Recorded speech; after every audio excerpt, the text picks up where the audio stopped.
1993년에 개봉된 영화 로메로라는 영화는 실물을 실제 존재했던 로메로 신부님을 삶을 조명하고 있는 그런 영화입니다. 특별히 1970년대에 남미에 있는 엘살바도르의 상황은 극히 아주 열악했습니다. 특별히 엘살바도르라고 하는 나라는 이렇게 커피 농사를 주로 짓는 나라라고 합니다. 그래서 굉장히 경제적으로 열악할 뿐만 아니라 당시에 이 정치를 장악하고 있었던 정치 권력을 장악하고 있었던 군부에 의해서 국민들의 어떤 정치, 경제, 사회 모든 것이 박탈되어 있었고 또 국민들의 자유가 이렇게 박탈당하고 있는 그런 현실이었습니다. 그때 이제 당시에 이제 대주교로 로메로 신부가 이렇게 그 자리에 오르게 되었습니다. 사실 이 로메로 신부가 대주교의 자리에 올랐을 때 군부는 적극적으로 환영의 의사를 표현했습니다. 왜냐하면 로메로 신부는 지극히 현실주의자였습니다. 정치에 관심도 없고 오직 본인이 속한 그 공동체에서 인정을 받는 것이 그분의 삶의 유일한 목적이었습니다. 가난한 가정에서 태어나서 가톨릭의 사제가 되어서 그 자리에 최고의 권좌에 올랐다는 게 본인에게 너무 기뻤기 때문에 이게 적절하게 군부와 이 로메로 신부는 적절하게 이제 서로를 인정해주는 어떻게 보면 야합과 결탁을 통해서 상생하게 되었다라고 생각했기 때문에 군부도 적극적으로 환영의 의사를 표현했습니다. 그런데 이분이 이제 대주교의 자리에 오르고 난 이후에 국민들의 그 엄혹한 현실을 직접적으로 목도하게 된 것이었습니다.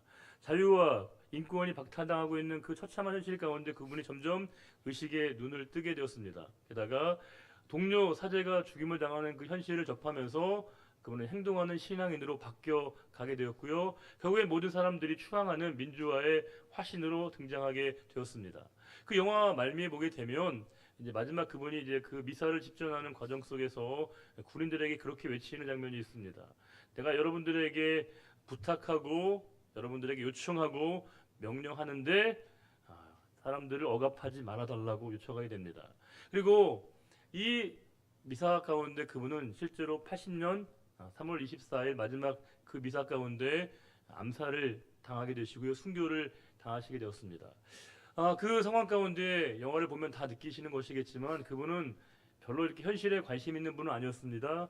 여러 상황을 접하면서 달라지게 되었습니다. 처음에 로메로 신부님은 우리가 알고 있는 그분은 아니었습니다. 똑같은 사람인데 똑같은 사람이 아니었다는 겁니다. 여러 상황을 접하고 문제를 만나고 여러 사건들을 접하면서 그는 점점 달라지기 시작했고 변화되기 시작하는 것을 영화를 통해서 확인을 할 수 있습니다. 우리가 일상의 삶 가운데 되게 자주 쓰는 말인데요. 맞는 말입니다. 타당한 말인데 듣고 보면 묘하게 기분이 안 좋아지는 말들이 있습니다. 예컨대 이제 아내들이 그렇게 남편에게 물어보거든요. 여보 혹시 내가 이번 겨울에 내가 살 많이 찐 거 아니냐고. 그러면 이제 아내가 기대하는 모범답안은 뭐예요? 아니 무슨 소리 하냐고. 전혀 티가 안 난다고. 빠진 거 아니냐고. 이렇게 얘기를 해야 되는데 남편들이 뭐라고 하는 거예요? 나가서 운동을 좀 하라고. 예? 나가서 좀 뜀박질 좀 하라고 이렇게 얘기하는 겁니다. 가만히 앉아 있으니까 살이 찌지라고 얘기하면서 적절한 분석과 해결 방법을 얘기하지만요. 그 얘기를 들을 때 아내의 마음이 별로 기쁘지 않는다는 겁니다. 우리 가운데 들으면 바로 기분이 나빠지는 말이 있다고 합니다. 기분 나빠하지 말고 들으라고. 기분 나빠하지 말고 들으라고. 그 말 들으면 굉장히 기분이 안 좋아진다는 거예요. 우리가 서로 간에도 그런 말을 많이 합니다. 당신은 그게 문제라고. 당신은 그게 문제라고. 나니까 이런 말 해주는 거라고. 나니까 이런 소리 해주는 거라고. 맞는 말이에요. 되게 적절한 말이고 되게 필요한 말이긴 한데 이게 적합한 말인지는 잘 모르겠습니다. 왜냐면요. 들으면 묘하게 기분이 안 좋아지고 나빠지거든요. 우리가 하는 말 가운데 그런 말이 있습니다. 될성 부른 나무는 떡잎부터 안다는 말입니다. 실제로 그런 것 같아요. 어떤 위인들이나 타고난 사람들을 보게 되면 어릴 때부터 두각을 나타내고요. 남다른 부분이 분명히 있습니다. 그래서 우리가 정말 뭔가 잘 되고 크게 될 사람들은 어릴 때부터 다르구나 이해할 수 있습니다. 그런데 우리가 이 말과 좀 비슷한 말이 있습니다. 뭐예요? 싹수가 노랗다고. 굉장히 비슷한 말인데 뉘앙스가 완전히 다르죠. 이 말이 담고 있는 의미가 뭐겠습니까? 우리가 한 사람의 삶에 대한 우리가 미래의 가능성을 예단하는 거 아니겠습니까? 지금 모습을 보니 어떻게 달라지고 어떻게 바뀔지 충분히 우리가 짐작할 수 있다. 그런 얘기 아닙니까? 심하게 얘기하면 한 사람의 생에 대해서 우리가 지극히 운명 결정론적으로 상대방을 바라보게 되는 겁니다. 왜냐하면 실제로 우리가 여러 경험을 통해서 이게 헛된 얘기가 아니라는 걸 느끼게 되거든요. 우리가 일상에서 자주 하는 말 가운데 그런 말을 합니다. 왜냐하면 사람은 안 바뀐다고. 사람은 안 달라진다고. 천성은 그대로 간다고, 본성은 어디 안 바뀐다고 그런 얘기를 많이 하십니다. 실제로 그런 것 같아요. 사람이 별로 달라지지 않는 것 같습니다. 늘 그대로 살아가는 것 같습니다. 심지어 우리가 설교를 들으면서도 그런 얘기를 합니다. 어떤 분이 그런 얘기를 하셔요. 우리는 말씀을 들을 때 은혜를 받잖아요, 여러분. 가끔씩이라도. 그럼 은혜를 받으면 우리는 깨달은 대로 살아야 되는데 우리는 깨달은 대로 살지 않는다는 거예요. 익숙한 대로 산다는 겁니다. 심하게 얘기하면 살던 대로 산다는 거죠. 아무리 말씀을 통해 은혜를 받지만 여전히 우리가 살던 대로 살고 익숙한 대로 산다는 그 얘기를 들으면 매주마다 부족하지만 열심히 말씀을 준비해서 강단에서 말씀을 전할 때마다 참 어렵습니다. 왜냐하면 우리가 달라지는 게 없고 변화되는 게 없고 새로워지는 게 없다면 제가 이 자리에서 전하는 말씀, 이 설교가 과연 저에게 어떤 의미를 주는 것인가, 그런 질문을 받는다는 겁니다. 스스로에게. 그런데 모든 법칙에 뭐가 있어요? 예외가 있습니다. 근데 그 예외가 아닌 것이 드러나게 될 때 역설적으로 진리가 빛이 나게 된다는 겁니다. 오히려 우리가 삶의 여러 경험 속에서 사람은 안 바뀌는 것 같고 달라지지 않는 것 같다고 생각하는 우리의 통념과는 다른 많은 사례들을 우리가 경험하게 되고 검증하게 되고 입증하게 될 때 우리가 또 다른 진리의 다른 면을 만나게 된다는 겁니다. 오늘 말씀의 본문에 보게 되면 이 상황에 정확하게 부합하는 한 사람을 만나게 됩니다. 그가 누구냐? 바울이죠. 바울입니다. 오늘 우리가 이 보게 될 디모데 전서를 우리가 사도 바울의 여러 편지 가운데 목회서신이라고 부르고 있습니다. 목회자였던 사도 바울이 사랑하는 애 제자였던 아들과도 같았던 디모데에게 보내는 편지입니다. 우리가 목회서신은 총 몇 편이 있냐면 3편이 있습니다. 디모데 전서, 후서, 디도서까지 3편이 있는데 이 3편은 공교롭게도 다 사도 바울의 생애 가운데 후기에 말기에 쓰여진 겁니다. 그렇다면 이 편지들 안에는 사도 바울의 삶이 농축되어 있다는 것을 알 수 있습니다. 산전, 수전, 공중전 다 겪었던 사도 바울의 삶이 녹아있는, 그의 성찰과 삶의 많은 경험이 녹아있는, 이 말은 꼭 누군가에게 해주고 싶은 말, 누군가에게 꼭 해야만 될 그 말을 그는 이 표현 가운데 담아서 그 사랑하는 아들 디모데에게 이 편지를 보내고 있다는 겁니다. 자, 그러면 12절 한번 보겠습니다. 12절 한 번만 더 읽어볼까요? 나를 능하게 하신 그리스도 예수 우리 주께 내가 감사함은 나를 충성되이 여겨 내게 직분을 맡기심이니. 여기서 우리가 주목해야 될 단어는 내가 감사함은입니다. 카린 에코입니다.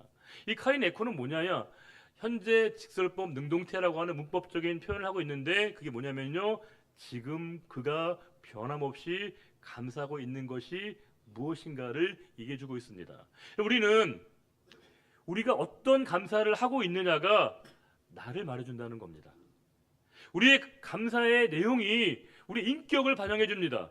감사의 수준이 우리 신앙의 수준을 가늠한다고 해도 과언이 아닙니다. 내가 어떤 삶에서 감사를 지속적으로 변함없이 고백하고 있느냐가 중요하다는 겁니다. 지금 바울이 생에 있어서 언제나 그가 감사하고 있는 그 내용을 그가 고백하고 있다는 거예요. 나는 이 사실 때문에 언제나 시간만 되면, 때가 되면 나는 언제나 이 사실 때문에 감사하고 있는 그 내용이 뭐냐? 이렇게 얘기하고 있습니다. 나를 충성되이 여겨 내게 직분을 맡겨주었다. 주님이 나에게 찾아와 주셔서 나를 충성스럽게 여겨주셔서 나에게 직분을 맡겨주신 그 사건을 이 바울이 떠올리고 있는 겁니다. 자, 그럼 우리 이 사건을 통해서 반사적으로 바울이 주님을 만났던 그 사건이 떠오릅니다. 어디죠? 뭐죠? 다메섹 체험입니다. 사도 바울이 다메섹에서 주님을 만났던 그 상황을 통해서 그 주님과의 만남의 순간이 그 인생의 가장 기쁘고 감사한 일이었음을 언제나 그 상황을 떠올리게 되면 나는 주님께 감사한다고, 내가 늘 감사한다고, 지금도 감사한다고 얘기하고 있습니다. 왜일까요? 우리 인생에 가장 큰 기쁨과 감사가 있겠지만 우리 인생의 가장 큰 기쁨과 감사는 무엇일까요? 주님을 만난 건 아니겠습니까? 주님을 만난 그 순간, 우리에게 찾아와 주신 그 주님의 그 놀라운 은혜와 사랑을 경험하게 될 때 그게 가장 큰 기쁨과 감사로 여겨졌던 겁니다. 특별히 사도 바울은 곰곰이 생각해 볼 때 내가 주님을 만날 만한 조건과 이유가 전혀 없었다는 겁니다. 나는 도저히 주님과 만남의 상황이 가능하지 않은 존재임에도 불구하고 그께서 나에게 찾아와 주셔서 나를 만나 주셨다. 나에게 직분을 허락하셨다는 그 사실이 이 사도 바울의 생애 가장 큰 기쁨과 감사의 이유가 되었다는 것을 고백하고 있습니다. 그러면서 중요한 게 뭐냐? 이 다메섹 체험이라는 건 여러분 생각해 보세요. 사도 바울의 인생에 있어서 그렇게 드러내고 싶은 일들은 아니었을 겁니다. 물론 개인적인 감사의 상황인 건 분명하지만 바울이 여러분 다메섹에 왜 간 거였어요? 그가 다메섹에 간 이유가 뭐죠? 주님을 만나기 위해 간 거였죠. 주님을 극히 사모해가지고요. 아니었어요. 거기 있는 예수 믿는 사람들을 찾아서 잡아 죽이기 위한 열심으로 거기까지 간 겁니다. 그 인생에서 가장 주님과 멀리 있었습니다. 가장 멀리 떨어져 있었던 그였는데 그에게 주님이 찾아오신 사건입니다. 그러면 이거 굉장히 그가 가장 주님과 멀어졌던 그 순간이기에 드러내거나 자랑할 만한 일은 아니죠. 그러나 바울은 그 사실을 가감없이 기쁘게 얘기하고 있습니다. 왜요? 자신이 부끄러움보다도 수치스러움보다 훨씬 더 중요한 건 뭐라는 거예요? 내게 주셨던 그 하나님의 은혜를 고백할 수 있었다는 겁니다. 주님이 나를 찾아와 주시고 나를 만나 주신 이 사실을 내가 드러내고 표현하는 것보다 내게 더 감사한 일이 없었다는 것이 이 사도 바울의 고백 가운데 담겨져 있는 겁니다. 이게 사도 바울의 인생의 말기에 쓴 거거든요. 후반부에. 그러면 이제 그가 디모데라고 하는 사람은 바울을 절대적으로 신뢰하는 사람입니다. 바울을 믿고 있는 사람이고 따르는 사람인데 구태여 뭐하러 이렇게 디모데에게까지 이 사실을 얘기할까 하는 겁니다. 그냥 감추고 숨기고 은폐하면 되는 거 아니겠습니까? 그냥 잠깐 언급하고 지나가면 될 일인데 그 사실을 구체적으로 얘기하면서 주님이 나를 만나주신 이 사건에 대한 감사를 고백하고 있다는 건 사도 바울이 얼마나 성숙한 사람인 것이고요. 그가 그것을 인정하고 받아들이고 고백할 수 있는 용기가 있었다는 겁니다. 우리는 의외로 가까운 사람에게 우리가 뭔가 미안하다는 말을 못할 때가 있습니다. 내가 분명히 실수한 거예요. 잘못한 거예요. 그 한마디 얘기를 못해서 어색하고 불편한 관계가 되는 일들이 얼마나 많은지 모릅니다. 한마디만 하면 되는데, 미안하다고 얘기하면 되는데, 솔직하게 잘못을 내가 고백하고 얘기하면 되는데 그 말 한마디를 할 수 있는 용기가 없어서 우리 불편한 관계가 유지되는 일들이 너무 많다는 겁니다. 그런데 바울은 지금 자신의 가장 부끄러운 부분을, 수치스러운 부분을 드러내는 용기를 통해서 주님이 자기에게 주신 이 은혜가 얼마나 큰 것이었는지를 담대하게 그가 사람들에게 고백을 하고 있습니다. 그러면서 한술 더 뜨고 있습니다. 우리 13절 볼까요? 읽어보겠습니다. 내가 전에는 비방자요 박해자요 폭행자였으나 도리어 긍휼을 입은 것은 내가 믿지 아니할 때 알지 못하고 행하였습니다. 내가 이전에 이런 사람이었다라고 얘기하고 있습니다. 세 개의 단어를 얘기하고 있는데 비방자, 박해자, 폭행자였습니다. 이 비방자는 말을 원문을 보게 되면요, 상해를 입히는 말, 상처를 주는 말을 한 사람이었다고 얘기하는 겁니다. 내가 말로 누군가에게 상처를 입히고 상해를 입히는 사람들이었다고 얘기하는 겁니다. 그런 사람이었다는 겁니다. 내가 누군가에게 말로 상처를 입히고 상처를 주는 사람이 바로 나였다고 바울이 얘기하는 겁니다. 우리는 되게 우리가 상처를 받는 대부분의 건 말입니다. 말로 상처를 주고 상처를 받게 된다는 거죠. 예전에 어떤 자매가 중고등학교 다니는 자매인데요. 이 친구가 이제 체형이 약간 좀 통통하게 예쁜 친구였습니다. 그럼 부모가 입장에서 볼 때는 얼마나 귀엽고 예쁩니까? 근데 친구들은 그렇게 얘기하지 않았다는 거예요. 뭐라고 얘기하냐면 뚱뚱하다고 놀린 겁니다. 근데 이게 보통 사람 같으면 그럴 수 있지. 그럴 수 있잖아요. 근데 이 얘기가 이 아이에게는 그게 감당이 안 됐던 겁니다. 계속적으로 사방에서 그 얘기만 했건 아니었겠죠. 많은 자기를 장난치고 조롱하고 욕하는 얘기가 이 친구의 마음에 깊은 상처가 된 겁니다. 그리고 마지막에는 일기에 그 사실을 고백하고요, 극단적인 선택을 했다는 겁니다. 안타까운 건 이 친구 스스로 목숨을 끊은 건 아니었습니다. 누군가 가해자가 있었던 거죠. 문제는 가해자는 자신이 지금도 가해자임을 모른다는 겁니다. 내 말로 상대방을 죽음에 그 끝자리에 내몰았다는 걸 본인이 의식도 못하게 됩니다. 내 말이 누군가를 죽일 수 있다는 것, 내 말이 상대방의 마음에 상처를 줄 수 있다는 것을 전혀 의식하지 못하고 있었다는 겁니다. 근데 바울은 지금 뭘 얘기하고 있어요? 내가 말로 누군가에게 상처를 안겨가지고 상해를 입힌 사람이 바로 나였다고 그가 얘기하고 있는 겁니다. 그러면서 이제 뒤에 보시게 되면 박해자라고 하는 건 뭐냐? 쉽게 얘기하면 추노꾼 같은 겁니다. 예수 믿는 사람을 끝까지 내가 잡아들이기 위해서 혈안이 된 게 누구냐? 나였다. 내가 그런 사람이었다는 겁니다. 그러면서 뭐라고 얘기하냐면요, 폭행자라고 하는 말은 물리적인 힘을 썼다는 말도 되지만 다른 말로 얘기하면요, 오만불선한 사람이었다는 겁니다. 자기 자신을 그렇게 얘기하는 겁니다. 내가 오만불선한 사람이었다라고 바울이 얘기합니다. 이 말을 종합해 보게 되면 사도 바울이 자신의 삶을 얼마나 통렬하게 반성하고 있는지를 우리가 느낄 수 있습니다. 과거의 잘못을 참회하고 있습니다. 반성하고 있습니다. 성찰하고 있습니다. 그런데 여러분, 우리 어떻습니까? 우리는 지나치게 우리 자신에 대해서 관대한 건 아닙니까? 우리가 잘못과 실수를 범하면서 우리는 민감해하지 않습니다. 우리가 실수와 잘못을, 죄악을, 악을 행하면서도 우리가 거기에 대해서 둔감해집니다. 민감해지지 않습니다. 심지어 뻔뻔해지기까지 합니다. 부끄러움을 모르고 있습니다. 수치가 없습니다. 염치가 없습니다. 심지어 눈치도 없습니다. 우리가 어느 순간부터 자꾸 뻔뻔한 종교인이 되는 건 아닌가 두려운 생각이 듭니다. 찬송가 288장에 그런 부분이 있습니다. 세상과 나는 간 곳 없고 구속한 주만 보이도다. 혹시 우리 이 찬양의 가사를 바꿔야 되는 거 아닙니까? 세상과 주님은 간 곳 없고 뻔뻔한 나만 남았도다.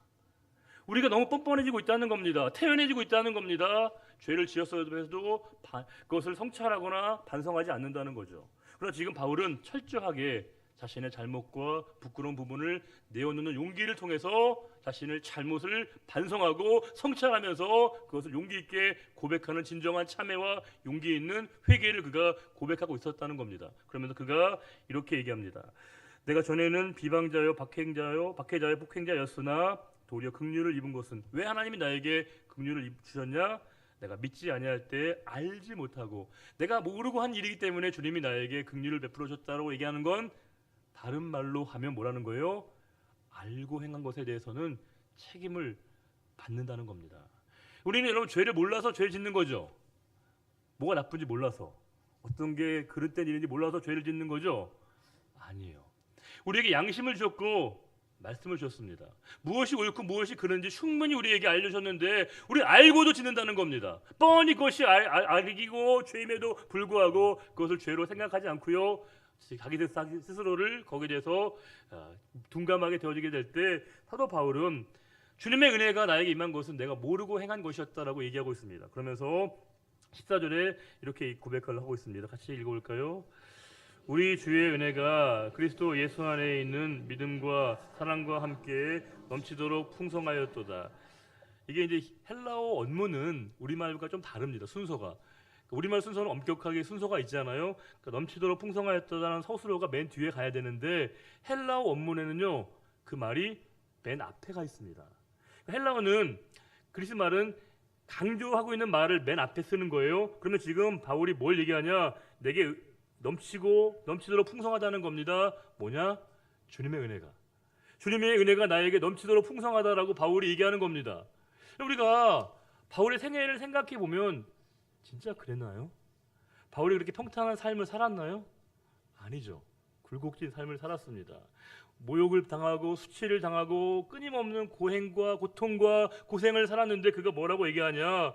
주님의 은혜가 내게 넘치도록 풍성하다라고 얘기하고 있습니다. 할 말이 없어집니다. 할 말이.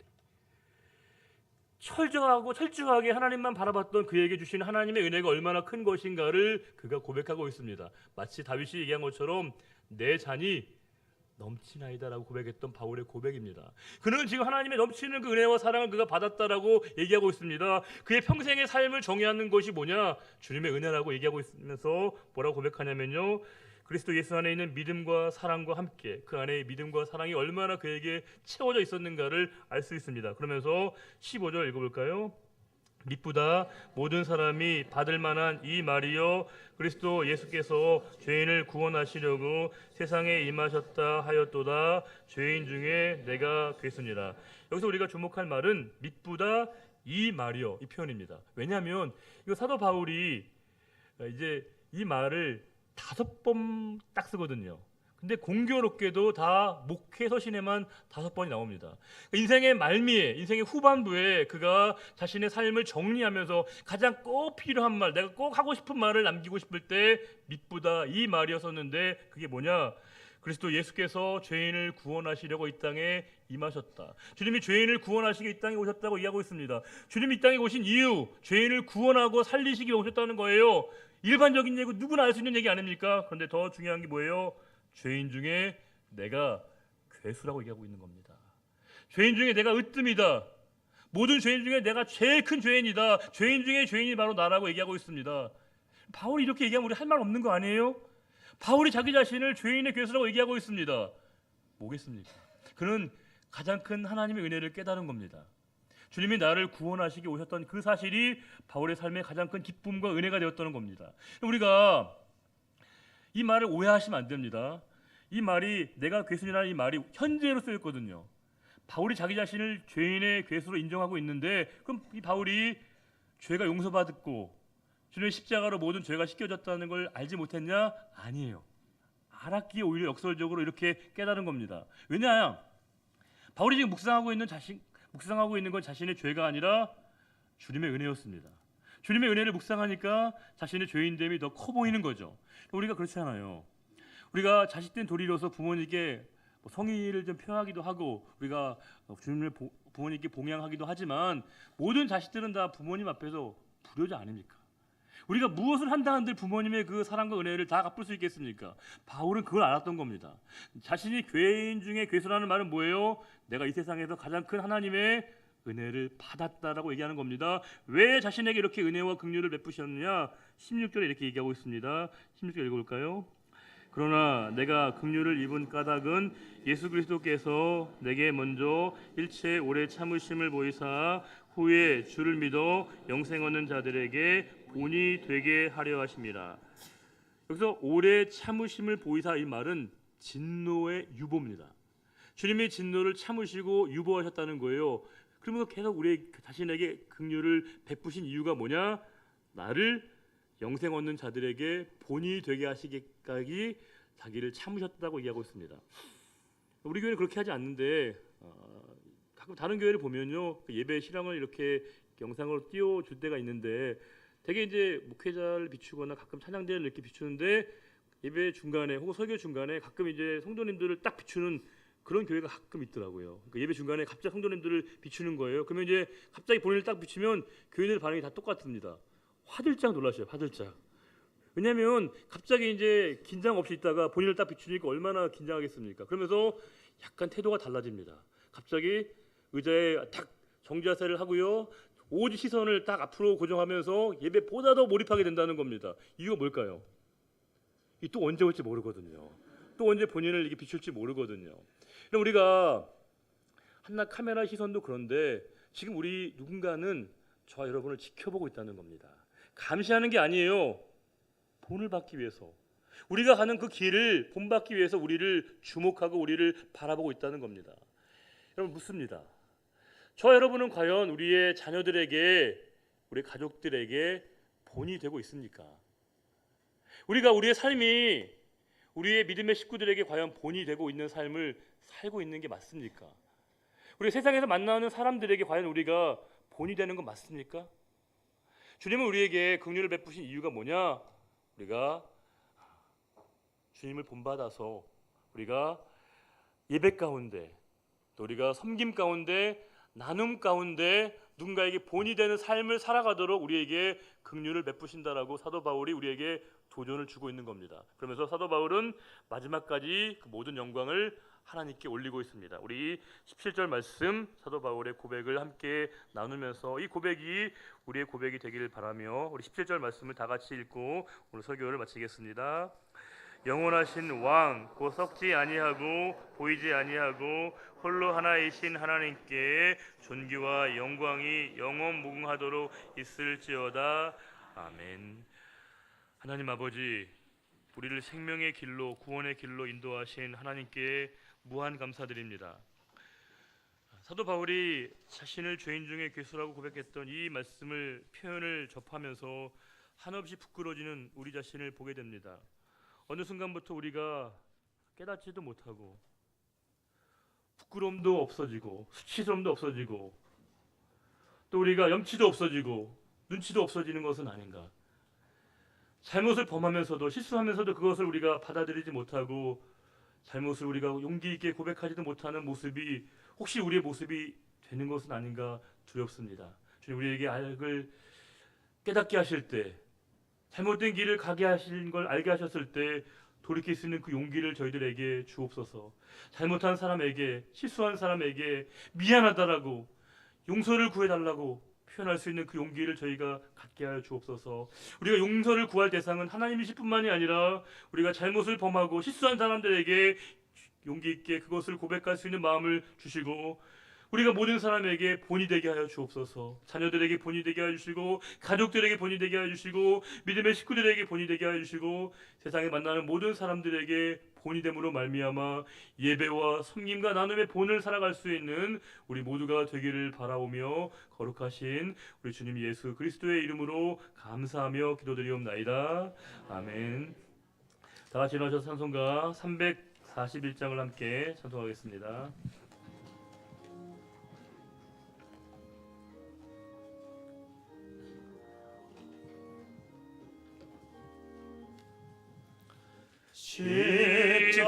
십자가를 내가 지고 주를 따라갑니다. 이제부터 예수로만 나의 법에 삼겠네. 세상에서 부귀영화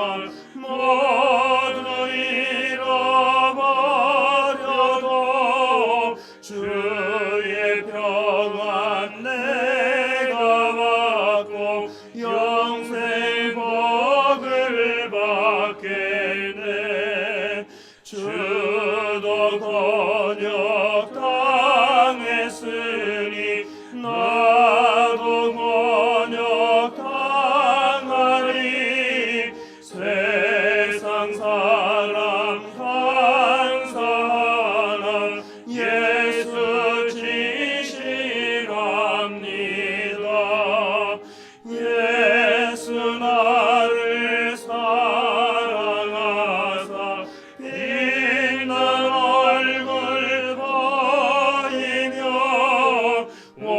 원수들이 미워해도 염려할 것 없겠네. 내가 핍박당할 때에 주의 품에 안기고 세상 고초 당할수록 많은 위로 받겠네. 주가 주신 기쁨의 해에 기뻐할 것 뭐냐. 주가 나를 사랑하니 기뻐할 것뿐일세. 아멘. 여호와는 내게 복을 주시고 너를 지키시기를 원하며 여호와는 그의 얼굴을 내게 비추사 은혜 베푸시기를 원하며 여호와는 그 얼굴을 내게로 향하여 드사 평강 주시기를 원하노라. 이제는 우리 주 예수 그리스도의 은혜와 하나님 아버지의 크고 놀라우신 사랑과 성령의 인도 교통 충만케 하심이 오직 우리의 삶의 자리 가운데 주님을 본받아 모든 이들에게 본이 되는 삶을 살아가기로 다짐하는 우리의 거룩한 결단과 믿음의 고백 위에 이제로부터 영원히 함께하여 주시기를 간절히 축원하옵나이다. 아멘.